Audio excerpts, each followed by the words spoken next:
Olipa kerran SO16 KA:n ensimmäinen koulupäivä. Olimme niin innoissamme. Tauotta vaihtuvat opettajat olivat syytäneet sellaisen informaatioähkyn, että iltapäivällä päämme olivat sekaisin ja liitotaulu täynnä käsittämätöntä tekstiä. Olipa kerran toinen koulupäivä ja ensimmäinen tutoriaali alkamassa. Ensimmäisen koulupäivän jäljiltä olimme vielä päät pyörällä saamastamme informaatiovyörystä. Ajatus ryhmätyön aloittamisesta tuntui ahdistavalta, jopa mahdottomalta. Tutoriaalin jäsenet olivat täysin vieraita toisilleen, käsiteltävä aihe oli tuntematon ja tutoriaalityöskentelytapana vieras. Muotoutumisvaiheessa ryhmän jäsenet saattavat olla epävarmoja ryhmän tehtävästä tai omasta roolistaan sen toteutumisessa. Alussa katselimme pitkin seiniä ja tuijotimme varpaita, ettei vaan tarvitsisi sanoa mitään.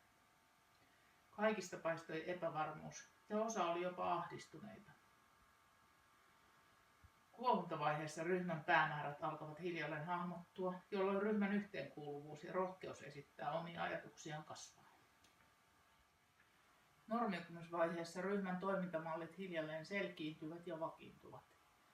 Koska opintomme olivat vielä alkumetreillä, löysimme yhteisen kysymyksen helposti. Halusimme selvittää, mikä sosionomi on. Tehtävän suorittamisvaiheessa ryhmän yhteistyö on parhaimmillaan ja ilmapiiri vapautunut. Tämä näkyy hyvin loppututoriaalissamme. Nyt ryhmän jäsenet uskalsivat vapautuneesti tuoda omia näkemyksiään esille.